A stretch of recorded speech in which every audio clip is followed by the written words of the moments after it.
Whether you just started out bow hunting or you've been doing it for a few years now but haven't quite found success yet, stick around. I'm gonna go through the 5 things I wish I would have known when I started bow hunting. What's going on, guys? My name is Josh Kirchner. Welcome to the Dialed In Hunter YouTube channel, and thanks for tuning into the video. Sorry it's been a minute since I came out with a video. I've been bear hunting a whole lot this spring. Got home, did an awesome turkey hunt with my daughter, and then I was knee deep in editing my newest bear film. It's called Heart. If you haven't gone and checked that out, please go check it out. Super proud of how it turned out. And the feedback on it has just been overwhelming for me. It's been really gratifying hearing all the stories from parents dealing with being away from their kids on hunting trips. So yeah, go check it out. It's called Heart. Leave a comment on the video and let me know what you think. Also, guys, I made some shirts a while back. If you want to pick one up, there's 2 different designs. There's this one that I'm wearing here, the arrows cross here, and there's Evolution Outdoors hide broadheads on the tips. Pretty cool. And then the other one's more for the bear hunter. On the back, there's a bear eating a burrito. So pretty cool designs. They fit awesome. And definitely the bear ones are going to make you more successful on your bear hunt. So go pick one up. I'll leave a link down below in the description. All right, guys, let's get into the video. I wanted to go over 5 things that I wish I would have known when I started bow hunting. There's a lot of moving pieces in bow hunting. It's incredibly difficult to be consistently successful. And if you're new, gosh, man, it's like drinking from a fire hose and you're just failure after failure after failure, which is necessary in order to learn. But my hope with this is these 5 things that I'm going to talk about. I really believe that if I would have known these things when I started bow hunting, that I would have filled my first tag faster than I did. So the hope here is to provide you with that information to maybe help you be successful a little bit quicker, or maybe if you're already you have been successful, maybe this will help you be more successful. Okay, so first thing I want to talk about is gear is not everything. Gear is super fun. I love messing with new gear. Always looking to hone my system out there. Whether we're just talking hunting in general, like backpack hunting, gear. I am a gearhead for sure. However, when it comes to bow hunting, there's a lot of attention that gets put on all the accessories and stuff like that. Like, again, it's fun, but at the end of the day, I don't care if you have a $5,000 bow setup. If you don't know how to use that, it really doesn't matter. Okay, so what I'm getting at with this is pay attention to gear, buy the best stuff that you can, okay? But especially in the beginning, I wouldn't really stress out about all these little minute things like 3 fletch versus 4 fletch and mechanicals versus fixed, and just all these constant conversations that happen in the bow hunting world. Are these things worthy of conversation? Yeah, absolutely. I talk about this stuff with people, but when you're just getting down the road of bow hunting, I think what's important is building a solid foundation of skill, okay? So what I mean by that is on the shooting side of things, I really think that if you're new to this, go get a coach, man. I don't care if it's your neighbor, all right? If your neighbor's super good at shooting a bow, that's great. Have some kind of mentorship. If you don't have somebody like that in your circle, head to your local archery shop. I'm sure that they're going to be able to point you in the right direction, and that direction might be right to their shop. A lot of archery shops will give archery lessons. And I think that is going to help you build such a more solid foundation with shooting your bow. It doesn't matter how expensive your bow is. If you don't know how to shoot the bow and put the arrow where it's supposed to go, it's a really expensive paperweight at that point. You know what I mean? Like, I don't mean to sound harsh, but that's the truth. You know, you spend all this money on this new equipment, but your shooting is kind of subpar, and you don't know how to, maybe you're not great at sighting in your bow, maybe your fundamentals are off, your technique isn't doing you any favors. go and figure that stuff out. Invest in yourself, okay? Invest in your skill level, and that is going to put you so much further ahead when it comes time to pull that bow back on an animal. Aside from investing in yourself and your skill level with a bow, I think it's also really important to invest in your knowledge, man. When it comes to animals in particular, like, you know, if you're a bear hunter, okay, I'll just use bears as an example. They're my favorite species to hunt. You are going to learn more about plants than you ever wanted to, probably. Okay. This is the stuff that really, I think, brings your hunting game to the next level.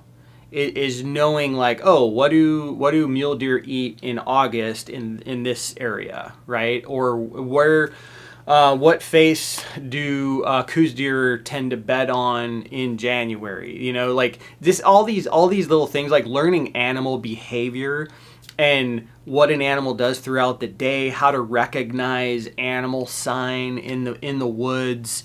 Understanding wind and all that, which we're going to talk about here in a second.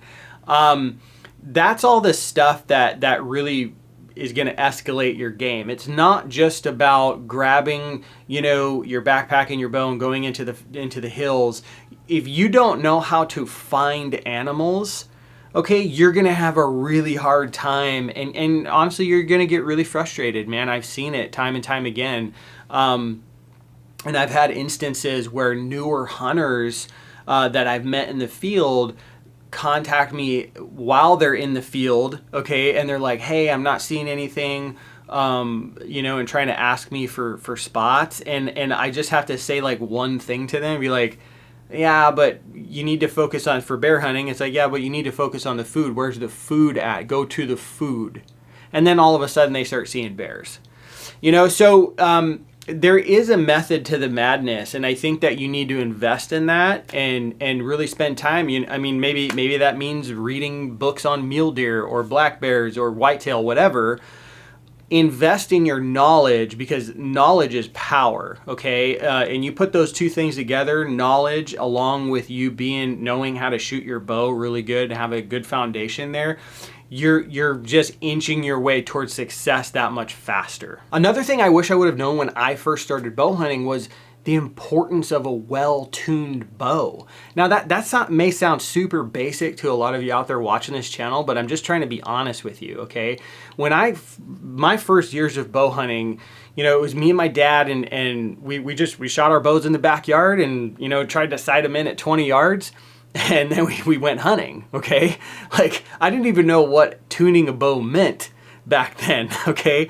So, but the further I walked down the path of a bow hunter, it soon became apparent that, wow, this really does matter, and is an absolute game changer in terms of accuracy and consistent accuracy.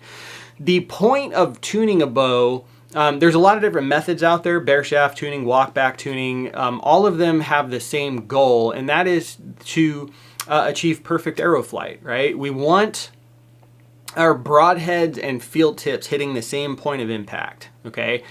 And if we can have a system that does that over and over and over again for us, that is going to not only breed confidence in our bow hunting game, but it's just going to make us a lot more lethal in the field, which, you know, all of us, we want to make the best shot possible, okay? And I'm going to tell you, when you are in the field and you're at full draw, okay, and stuff gets real and you're shaking, you're not in a perfect situation, a well-tuned bow is going to help you on the error front versus a bow that is not tuned, okay? One story in particular that I have, and then we're going to move on, is I had a shot at a great mule deer buck in the high country in the alpine. Because my bow wasn't super dialed on the tuning front, I ended up shooting wide left of this, or wide right of this buck, and I later found out, oh, it's because, you know, something was off with my tune. Okay, these things really matter, especially when you get into steep topography and stuff, okay? So take the time to, if you don't want to learn how to tune your bow, that's totally fine. Like, I think it's a good idea to at least know a little bit.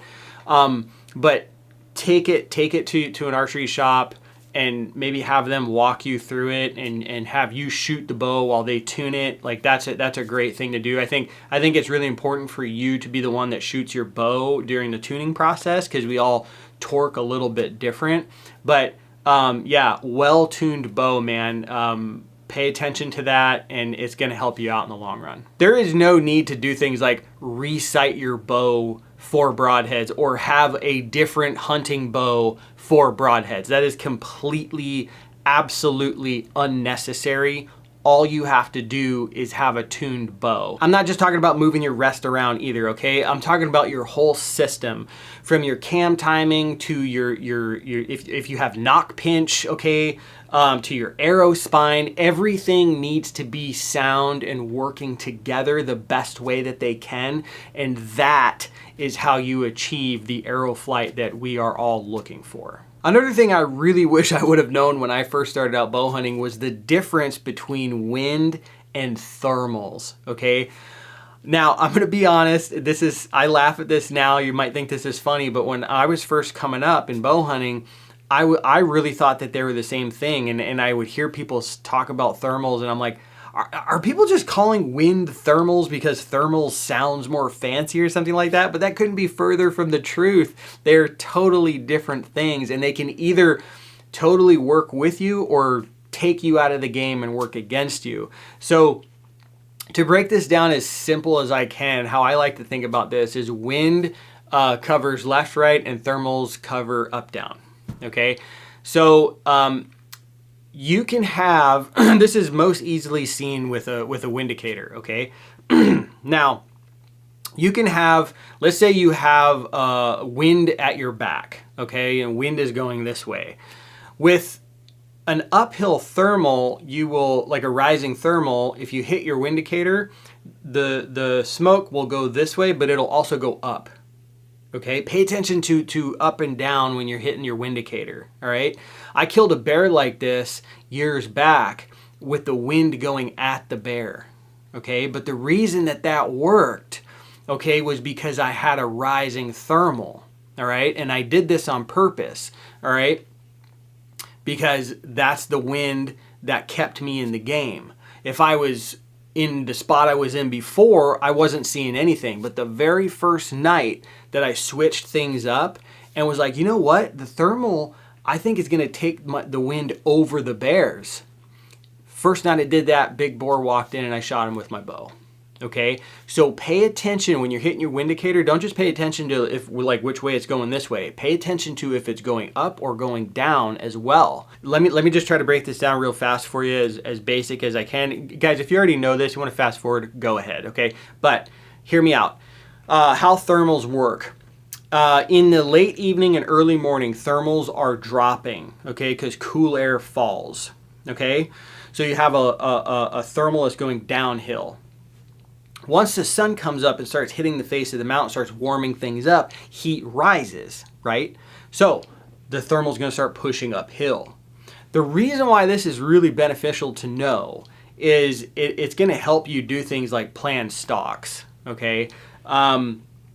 Classic example of this, let's say you're hunting mule deer in the high country, you got a buck bedded down, he beds down, pretty early in the morning, okay? Sometimes they do that. I've seen bucks bed down in gray light before in the high country. Trying to do the classic, like, go around them and get above them, in that scenario, without waiting, you're gonna get busted, he's gonna smell you. The reason is because the thermals is probably still dropping. So what you wanna do is you wanna wait, okay? Chances are he's gonna move and go to a second bed anyways, all right? So you wait, he gets to a second bed, maybe it's 11 o'clock, 12 o'clock at this point, okay? At that point, you're gonna have a much more consistent uphill thermal, all right? And you're gonna be able to go around, get above him, and he's not going to smell you. He might hear you if you're loud. That's on you, okay? But I'm just talking about thermals here. Knowing how to play this balancing act between wind and thermals is gonna up your bow hunting game so much, man, okay?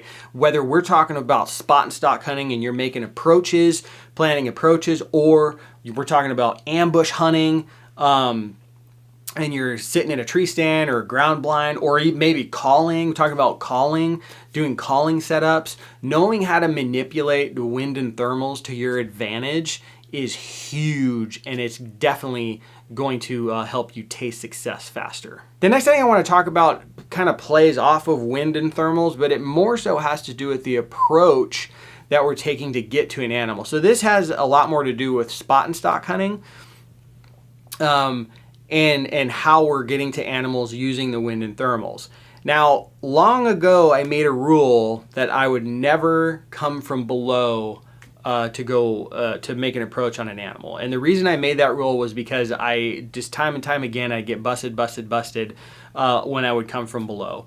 Apparently I didn't know what thermals were, back in the day, like we've already covered. So that was doing me in. But also, when an animal's above you, they have more of a commanding view of the country below them, right?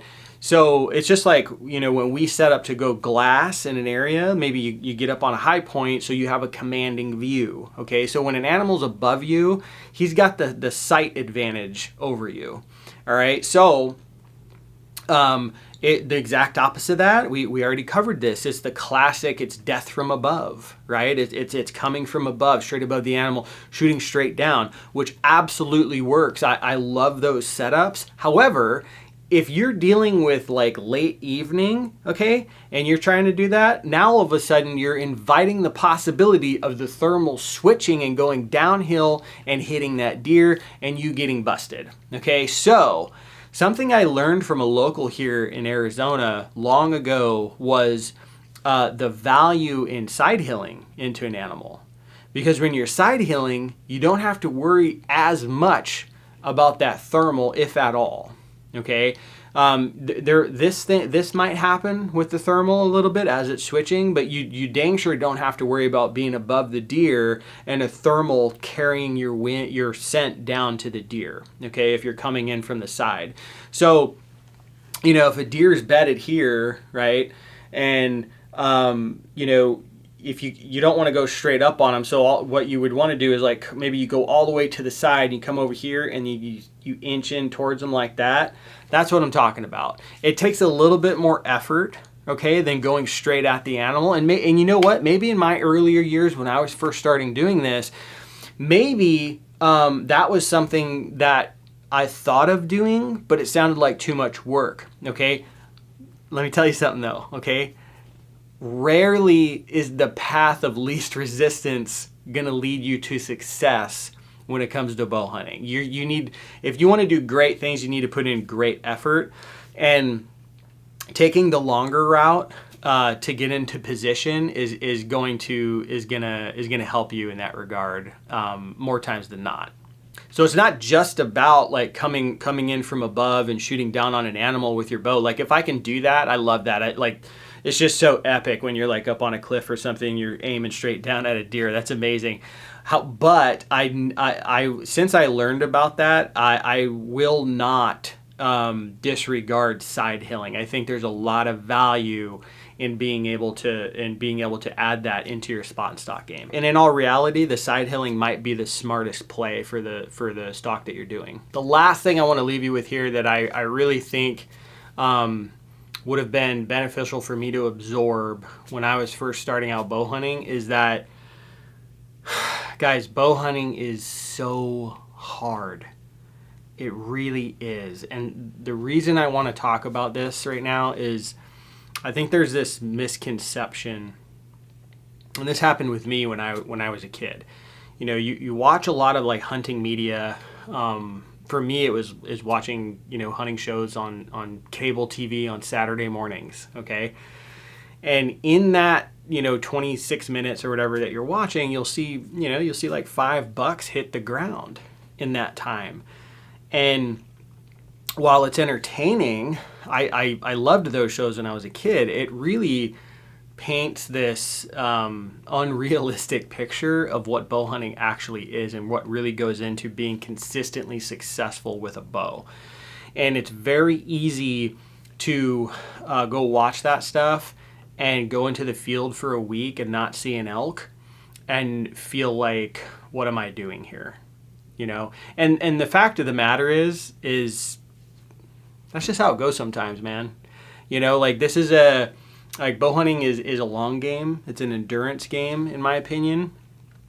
You got to be in it for the long haul if you really want to be good at it consistently, and always be willing to learn. And if you're just starting out, I would really encourage you to pay attention to these little tiny micro wins that you experience. Okay, so let me elaborate. So if you're going on a deer hunt, you're spot and stalking deer with a bow, and you've never done that before, I think that you being able to find deer, I think that's a win. You know, and I think you should chalk that up to a win. If you successfully stalk into bow range of a deer, but maybe you don't get a shot, like, pat yourself on the back, man. You're putting the puzzle together. All these little things, you're putting the puzzle together, and sooner or later, after so many reps of doing this, you are going to connect and find success. But to think that you're just going to go and buy a bow from the local bow pro shop, practice for a couple months, and go out there and put an arrow through a mule deer, I mean, that's a tall order, man. It really is. I'm not saying you can't do it. I know it happens every now and then. And I honestly, like, the people that it happens to that just get lucky right off the bat, because that's what it is. I promise you, it's luck. You know, I kind of feel bad for them because they didn't have to go through this like learning process to really like build a foundation of their bow hunting and learn all these lessons that come along the way to help you in the future. So there's an old saying, it's 10% of the hunters are killing 90% of the game. And what that really is those dedicated bow hunters, you know what I mean, that have really embraced it, and they've failed a whole lot, okay, and they are consistently successful. But going off of the stats, I want to point out, with success rates hovering around 10%, there's a 90% chance that you're not going to fill your tag. That's just the truth of it, man. Now, as you get better and you're dedicated to your craft, and you really take the opportunities, every opportunity you can, to learn to elevate your game, you can absolutely be part of that 10% that's killing 90% of the game, okay? But that it's not going to come easy, all right? So I wanted to bring that up because I've seen a lot of newer bow hunters, they get into bow hunting and they get very discouraged because of how they didn't realize how difficult it was, didn't realize what they were walking into, the task that they were trying to actually complete. There's a lot of moving parts, a lot of variables, okay? And at the end of the day, it's like kind of like, the stars kind of have to align, and through time, you get better at recognizing opportunity and seizing that opportunity. So that's going to do it, guys. Thank you for watching the video. I apologize for the delay. Like, I've been out, been doing fun stuff in the mountains, man. So going to try to get into like a more consistent routine here with videos up until fall. Speaking of videos, if you have not, I'm going to say it again, if you have not gone and checked out my new film, Heart, go check it out. I'm so proud of how it came out. Really, really stoked on it. Just an epic backcountry bear hunt. So if that sounds like your cup of tea, go check it out and let me know what you think. I hope you like it. And like I said in the beginning, if you want to support the channel further, go to the link in the description, pick up a shirt. They feel great, fit great, and I think the designs are pretty cool. So if you like the video, please hit thumbs up. If you like the channel, please hit subscribe, and I'm going to see you in the next video.